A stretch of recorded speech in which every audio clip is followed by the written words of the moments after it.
head on from Fort Scott to the $20,000 Trashout property.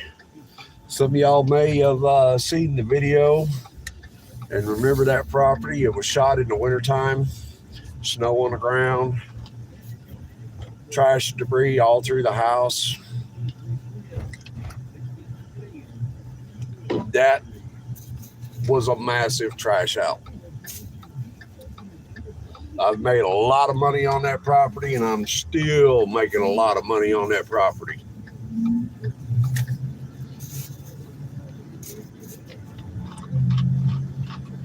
I gotta hurry and get to that one because then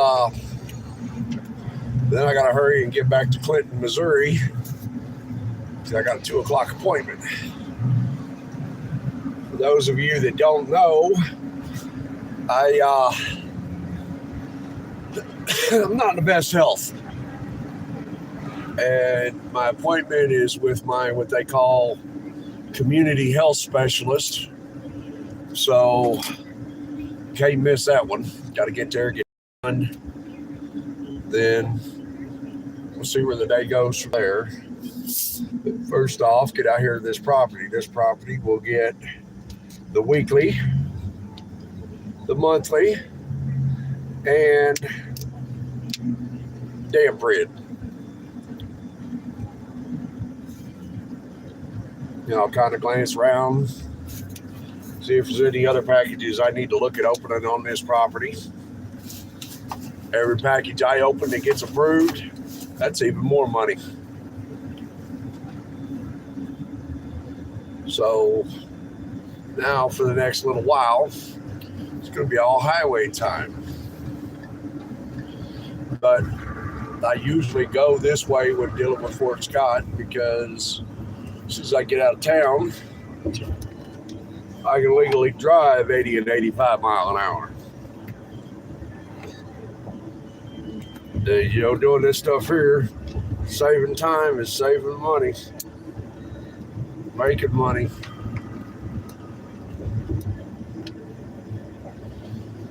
Get up here to this power plant.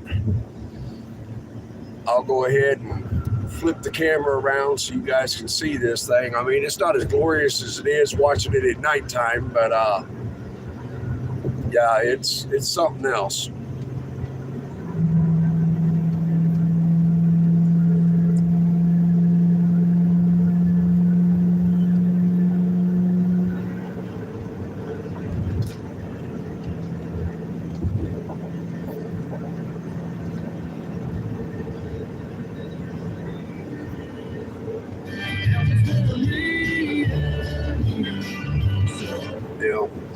That last little video on this whole trip, I didn't do much talking, just mainly radio playing. It gets kind of hard to figure out what to say when you have absolutely nobody in here. They'll bob in for a second and run right back out.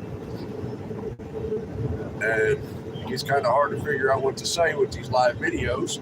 Ain't nobody watching. I mean, you say everything you can think of to say, and then there's just nothing else to say without repeating yourself. So, yeah, I know I can't be that boring. I mean, they come in and they run back out. I know I'm not the best to look at.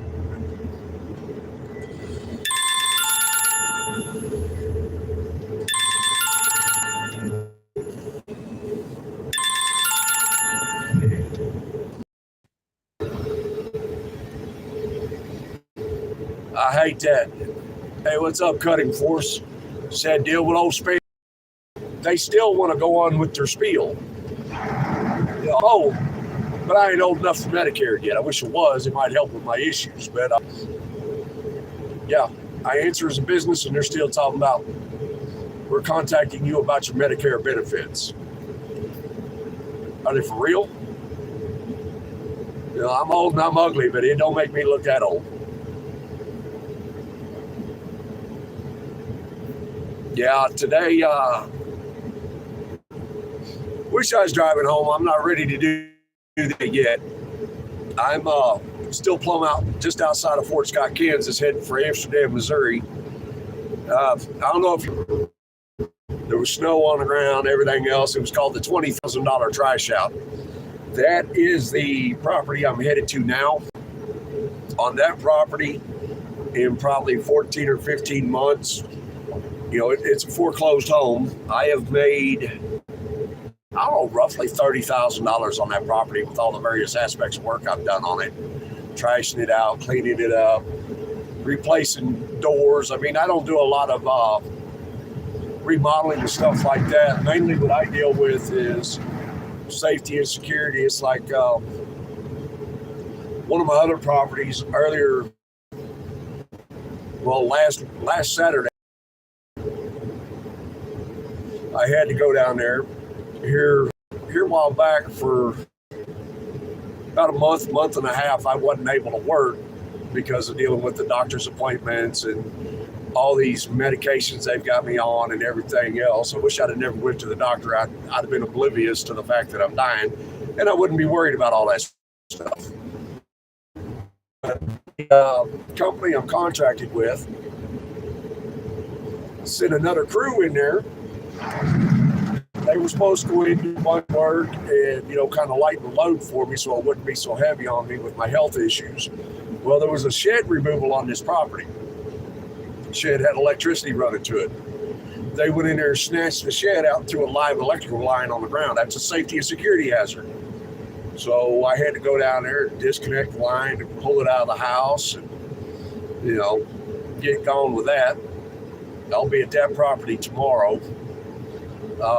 But yeah, this property I'm going to, if you haven't watched that video, if you ever watch the video and you see it when I get there, it's like night and day. I mean, it just don't even look like one of the biggest districts in this area.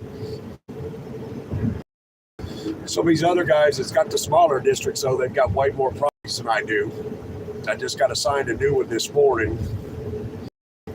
Stopped by on my way to Fort Scott and look at I've got to do on it. It's still a pre-foreclosure. It's not foreclosed status yet. But I'll, thumbs up, thumbs down says whether it passes or fails. Pretty, so that way if you sit down and take a poop when you ain't supposed to, saves me from having a clean toilet, which I get paid to clean toilets. I got to drain the hot water heater, all that. That takes roughly 45 minutes, pays about $150. And at the same time, I will be doing a initial exterior, which will be going in, it's kind of rough. I will, anything that's in the yard, pick it up, put it inside the house, lock it up, blow all the leaves out away from the foundation, mulch them all up, cut them up with the mower. My mower don't stop year round. Yeah, I'm in my truck driving down the road. I don't that. I'd never be able to do it. But my mowers, they don't shut down year round. I mean, they don't even get a chance for the batteries to go dead. So, and I'm living in an area where we got snow, and they still don't shut down. But I'll go in there and mulch up leaves and, make sure everything's weed eated up, make sure everything's locked up and secure. I'll get it ready, and full foreclosure. Once it goes into full foreclosure, then I'll get it telling me to trash it out. Then the fun begins. Earlier on my first live stream, I took my phone with me and walked around and videoed everything. I mean, I think it was, to be honest, by looking at the stuff that was there, I think it was probably an elderly lady, and she's either in the nursing home or she was in the nursing home and died, or she died at home or whatever. And probably what happened, which I deal with it a lot, is the family probably either didn't want the stuff, didn't have the time to deal with it or whatever, so they just let the house go back foreclosed. So I get the privilege of going and cleaning it out. And it's one of them sad deals. I mean, whenever I go in to do these houses, I'm not allowed to contact the previous owners to ask them if they want anything. I'm not allowed to make contact with them. So I get rid of everything. And when it comes to an elderly person like that, it's kind of sad to know you're throwing their entire life away and that none of their family wants it to remember them by. But I don't really, at glance, I don't really think there's anything there to really worry about salvaging to try to make money off of, so it'll all just go in the dumpster. The downstairs of the house, not so bad. When you get upstairs and out in the garage, whoever it was a hoarder. There's at least 2 45 cubic yard dumpsters full of debris in that house that I've got to pack from upstairs down and out to a dumpster once it gets to that point. But hey, I get paid by cubic yardage. You know, my initial package, the initial trash out package, it's a set fee. Who we got here? Hey, what's up, Scratchy? How you doing? Hold up here. Yeah, how you doing, Scratchy? But yeah, I get paid that initial trash out fee. It covers the first 30 cubic yards of debris I haul out of the house, and then after that, it's $20 a cubic yard. So, I mean, I'll make money on it. It's definitely worth it. There's a whole bunch of stuff in the garage. I'll probably ended up filling up to 45 cubic yards and a 30 cubic yard dumpster on it. So,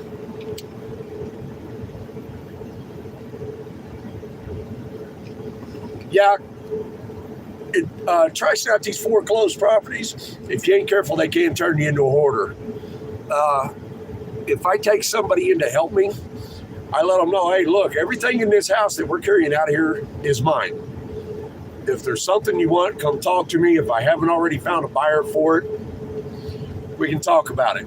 You know, and I don't charge them for it. You know, I'll let them have it.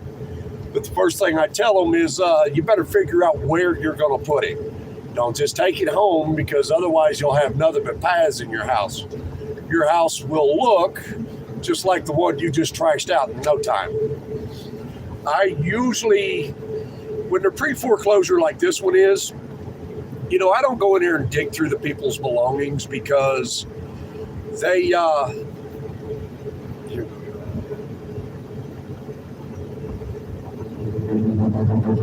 but yeah, you know, I'll go through and kind of look and see what all there is, you know, big things that I can just notice. And as it gets closer to the time where the foreclosure is actually going to go through, I will start looking for buyers and everything for it. So that way, when it goes into foreclosure status and I get the trash out order, I'm already making money on it. You know, I've already found homes for it to go to. I've got,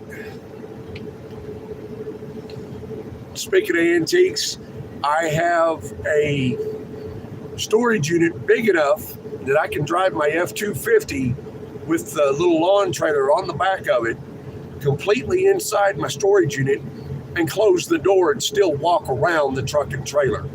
This thing is packed from front to back with nothing but antiques, appliances, furniture, things like that. You know, I don't try to keep everything, but I do keep a lot of stuff. I've got an antique World War II era Japanese armoire. I've got a couple of old pie cabinets. I've just gave away because I had no place to put it and somebody liked it. I had a rocking chair from the late 1800s. The only thing it needed was the little round seat pad in the center, which is leather. It needed that replaced. Yeah, I mean, there's a lot of stuff that comes out of these houses. I sold from one property. I get, you know, if there's anything with a title, I get paid to remove it. You know, I go in and I take pictures of the VIN numbers and all that, send them in so they can make sure it's not stolen. I removed a 49 5-window Chevy pickup from one property. I got paid to remove it. I found a buyer. They came to the property, loaded it up, and all I had to do to get paid was take pictures of it sitting there, take pictures of it loaded up, and then take pictures showing it wasn't on the property anymore, and I got paid. Well, at the same time, after the people loaded it up, I took a picture of it on their trailer showing that it was loaded, and they pulled off, and they handed me the agreed upon amount for the truck, and then I billed it as completed and got paid from the company as well. I've got at home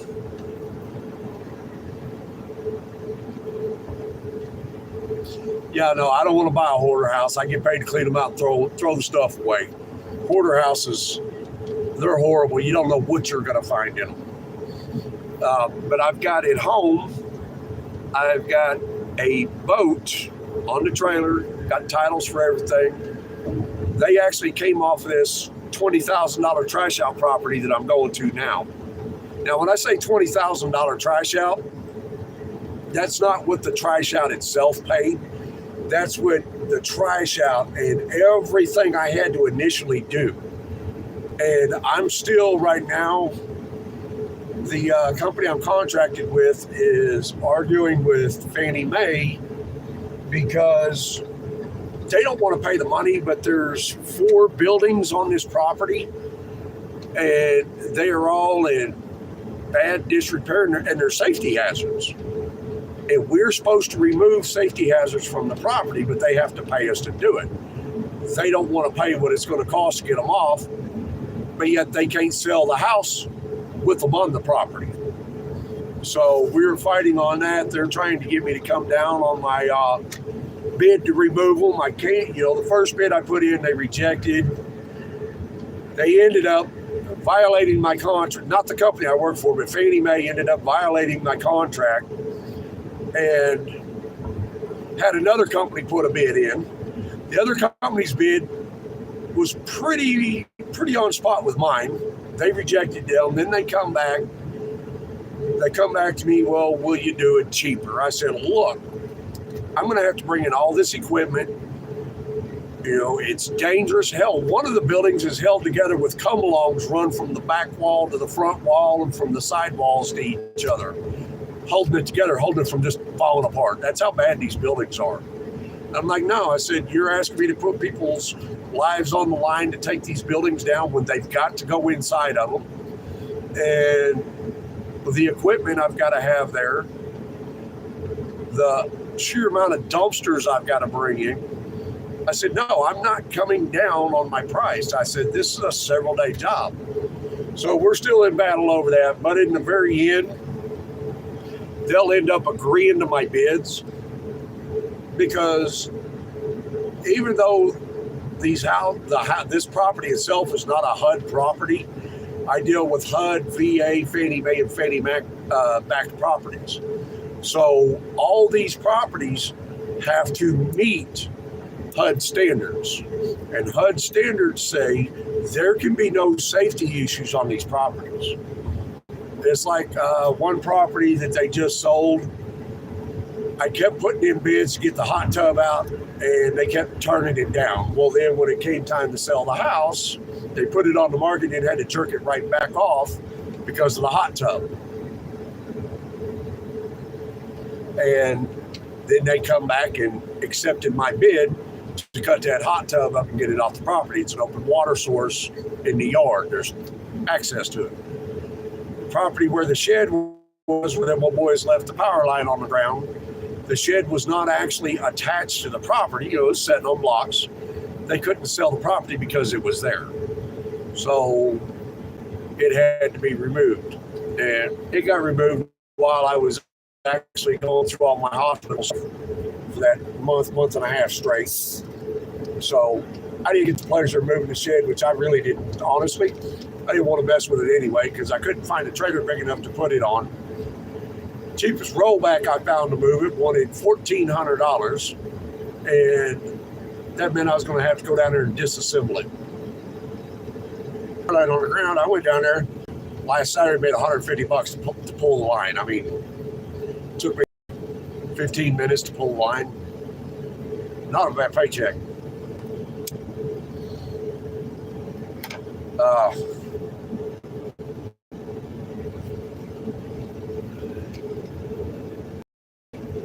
What's the most expensive thing I found on a property? I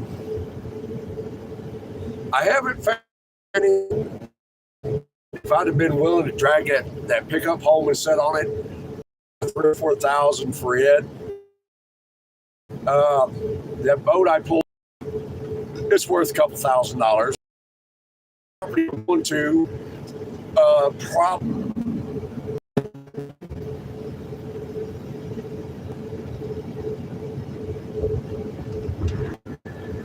Yeah, sorry about that fading in and out. I'm out here. Somebody stole it off the property right before I got it, but there was a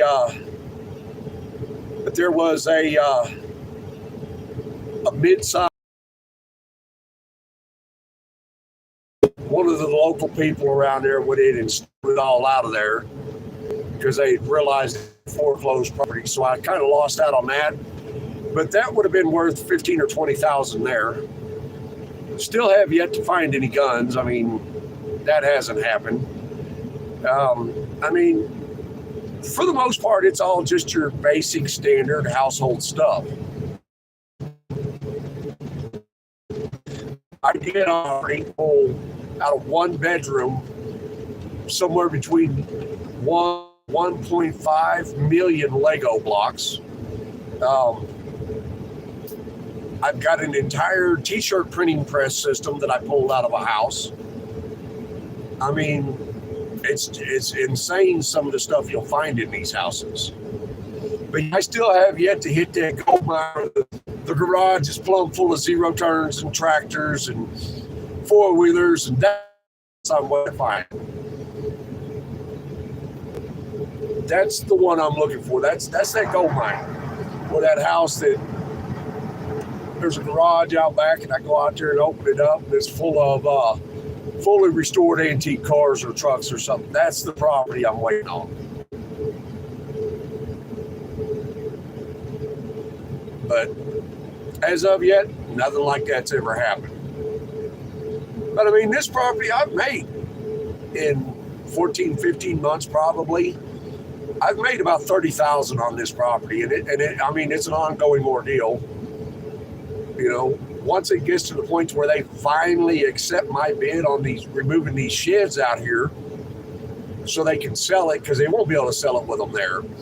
Once they finally accept that, that's an $18,000 bid, because they're four massive. I mean, it's good money. You'll hear a lot of people that say you that you're in. You know, I don't, the stuff I do, I've got a district. And I deal with everything in that district because the company I work for is contracted with Fannie Mae for everything in that district. The company I work for actually takes care of 6 states for Fannie Mae, for the government level foreclosure properties. And so I don't have to bid against competitors to get jobs. Now, if you go to a local mortgage company or bank or something like that, then it's a hit or miss on it because you got other people bidding against you. But I don't have to deal with that. I know from the start what I'm going to make on something, as far as the regular work. Other stuff, I'm going to make what I bid on it. I mean, they may tell me, well, you know what, your bid's too high. Can you lower it a little? And that's all I got to do. But I don't never have to worry about other people coming in and trying to bid on my jobs. It's not allowed. There's set prices for everything. It's just like to mow the yards. I get $90 a property to mow these yards. Today, I'm doing my weeklies, which are the mowing, which we have no grass. It's wintertime. The grass ain't growing. So it's pictures. I'm getting paid $90 a property to walk around and take pictures. Also, I'm doing my monthlies, which are I go inside the homes, more pictures. I replace the air fresheners. If I see a piece of trash or something on the floor, I pick it up. And that's $35. Takes 10 minutes. And then a couple of the houses today, the one I'm going to is one has a basement. I pay roughly $11 or $12 a bucket for 64-ounce buckets of damp red. And each property gets 2 of them that has a basement. And it pays $40 to put those 2 in. It's not a lot of money. But the idea is you find a whole bunch of them little things that you can do while you're on the property, and it adds up. So I'll make, I don't know, probably $14 or $16 for the damp red. Matter of peeling the lid off, writing the property address on it, bucket 102, bucket 202, today's date, and then the date 2 months from now. Job's done. So today, these properties that have basements, I will make the $90 for the weekly, which is to walk around the property and just take pictures of the yard, and then $35 to change out the air fresheners. I buy the air fresheners, but they're like $1.50 a piece. Each property gets 2, maybe 3 of them. Take pictures of the inside, put those in. That's $35. So there's what, $125. And then the damp red on a couple of the properties. Those properties I'll make profit-wise roughly $16 per property, but you know, I actually get paid another $40 per property. So that's, on those properties, they're paying me $165 a property to do these properties that have basements. That's what I make today. I've got, of course, today I had to buy a new power inverter because soda got spilled in mine. Can't charge battery in my truck without the power inverter. And I had to buy a new battery charger because I don't have a charger with me for my drills and my little tire inflator and things like that. And the only way I could get that, I had to buy a battery with it. So I spent a total of like $180 at Walmart this morning. But you take off the power inverter and the battery and charger off of that, because I mean that's a ongoing expense split up over time. That wasn't necessarily to do the work today. So that was like 120, 130 of what I spent out of that 180. So I probably spent $50 or $60 on supplies to do this with. And then when I stopped in Nevada and got gas, I spent $54 in fuel. And that $54 in fuel is not only going to do today, but it's going to do tomorrow as well. And tomorrow, I've got a property that's got a weekly, a monthly, and a damp red. Plus, I got to complete a handrail down there, which is $400. Take me just a few minutes. And then the other property will be just a weekly and a monthly, and I've made all that on $54 in gas. The only thing I've still got to buy, I got to buy 2 more buckets of damp red for the one property tomorrow because Walmart, I bought all they had. I'll have to get a couple of buckets somewhere else. So, I mean, I spent less than $200 and I'm going to make, $900 probably over between today and tomorrow. And I'm mainly just doing driving and taking pictures. And then Saturday or Sunday, I'll go back and work on that Trashout, and I'll walk away with that one somewhere between $300 and $500.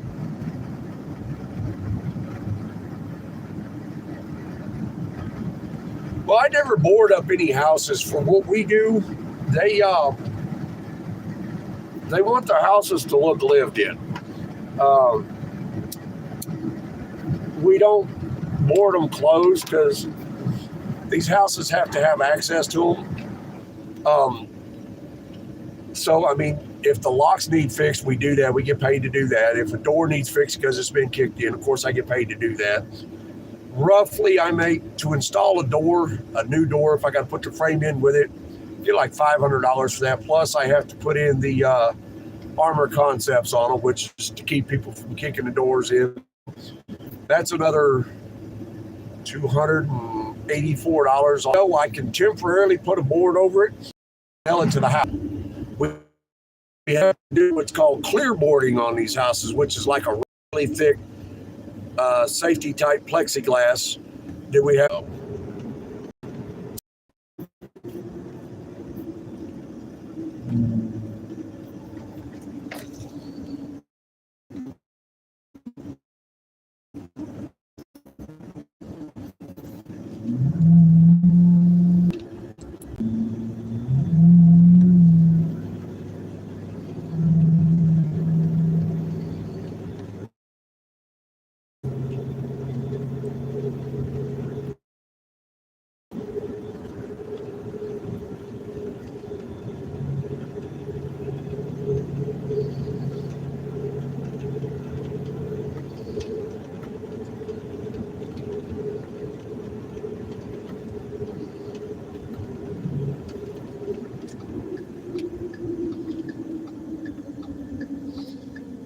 Sorry about that, bud. I'm not talking right now because I'm making a turn.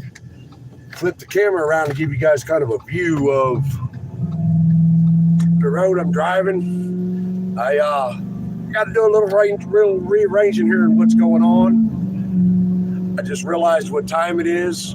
I've got 30 minutes to make a 45-minute drive to go see my health specialist. I'm hoping to be able to get back out this evening to get to this Trashout property.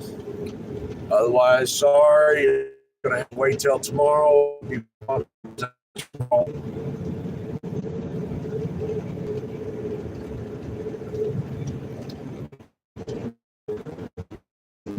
Hopefully, don't look up in the camera make y'all seasick.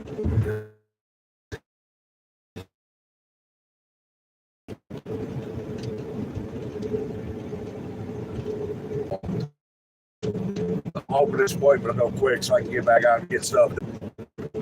Okay, the one properties I was going to do tomorrow, I'll go ahead and get it knocked out today.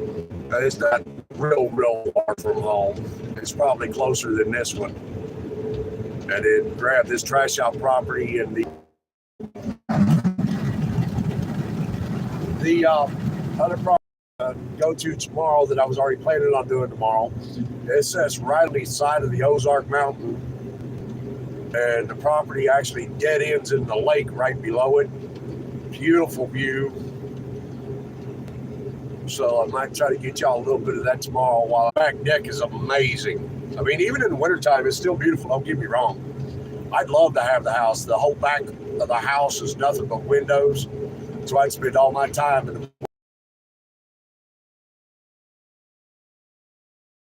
at 2 o'clock at the point that I'm looking to be in Lake for, because they will not like what their radar says if they hit me.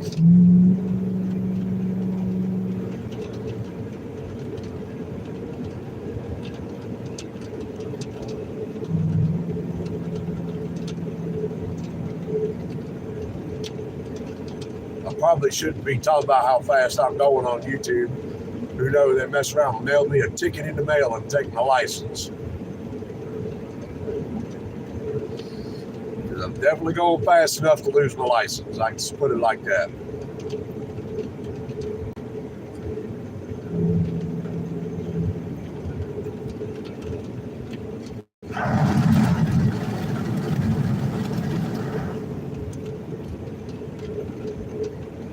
If I have to come back, well, whenever I have to come back out to do the Trashout property,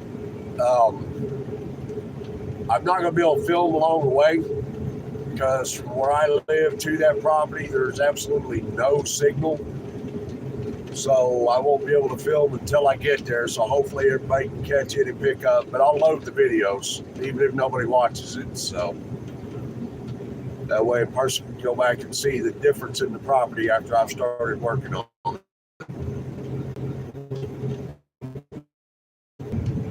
Here for too long.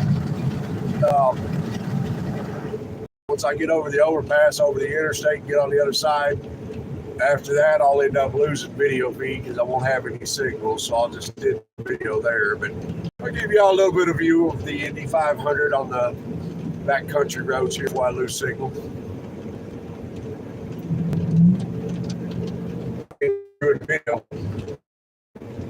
This truck's a 2010. It has a Predator crate motor in it, $9,000 under the hood of this. All right, guys, my signal's going in and out too much. I'm gonna go ahead and end this.